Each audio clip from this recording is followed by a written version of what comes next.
Another of my Bible daily dips is Zechariah. The book of Zechariah falls into two parts. The first, chiefly in prose, is marked by 8 symbolic visions and their interpretation.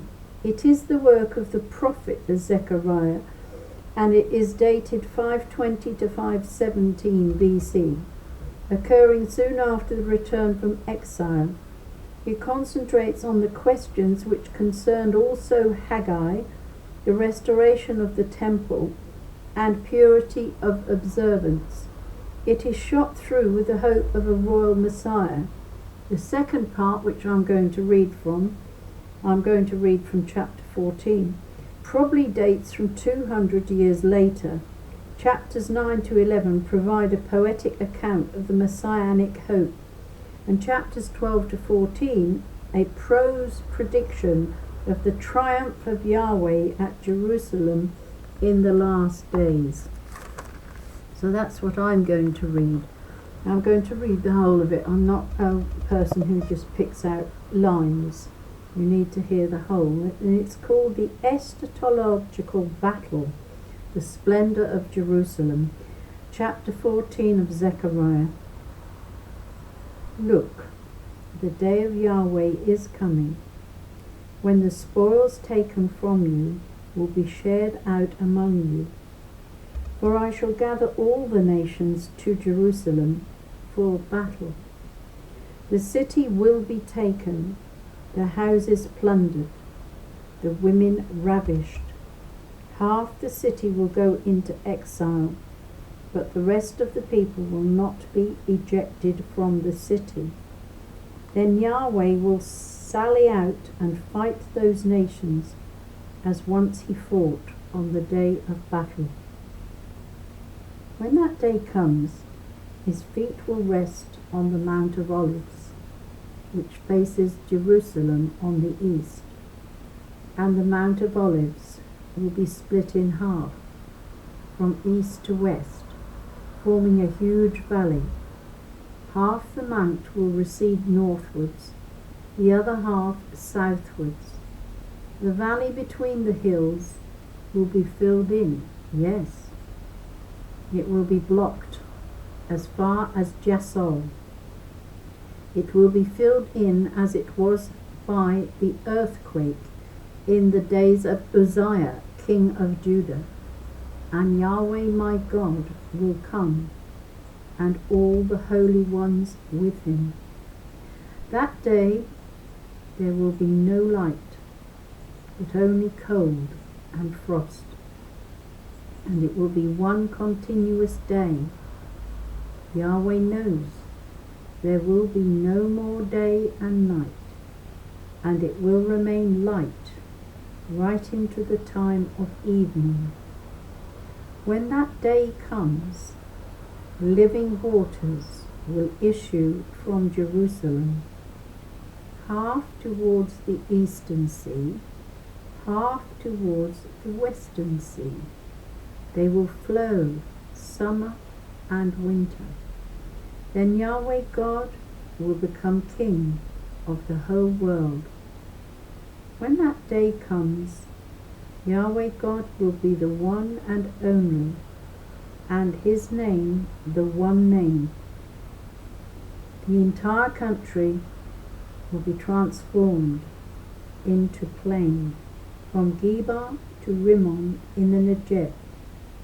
But Jerusalem will stand high in her place, and be full of people, from the Benjamin gate to the site of the earlier gate, to the corner gate, and from the tower of Hananel to the king's wine presses.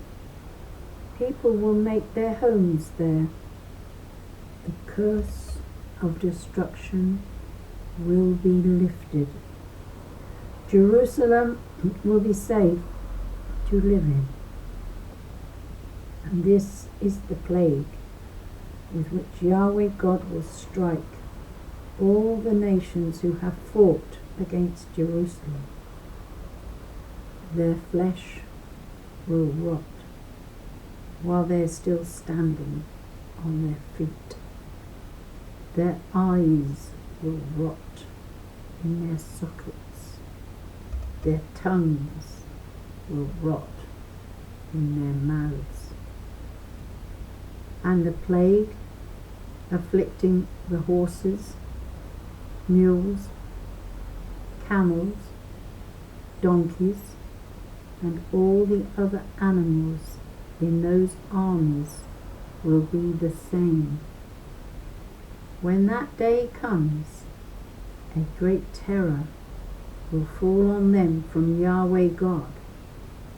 Each man will grab his neighbour's hand, and they will fall to fighting among themselves.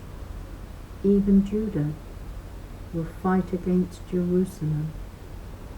The wealth of all the surrounding nations will be heaped together: gold, silver, clothing in vast quantity.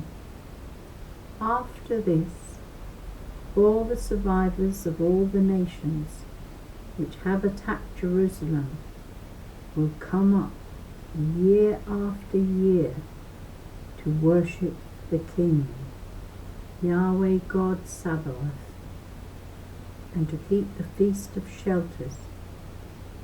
Should one of the races of the world fail to come up to Jerusalem to worship the King, Yahweh God Sabaoth, there will be no rain for that one. Should the race of Egypt fail to come up and pay its visit, on it will fall the plague, which Yahweh will inflict on each of those nations which fail to come up to keep the Feast of Shelters. Such will be the punishment for Egypt, and the punishment for all the nations which fail to come up to keep the Feast of Shelters. When that day comes, the very bells on the horses will be inscribed with the words, "Sacred to Yahweh God." And the cooking pots of the house of Yahweh will be as holy as the sprinkling bowls before the altar. Yes, every cooking pot in Jerusalem and in Judah shall be sacred to Yahweh Sabaoth, and all who come to offer sacrifice will help themselves and do their cooking in them, and there will be no more traders in the temple of Yahweh God Sabaoth when that day comes. This is the word of the Lord. Thanks be to God. Thank you for listening. I've more to do a little bit later. Got lots to do. Thank you for listening. God bless your day.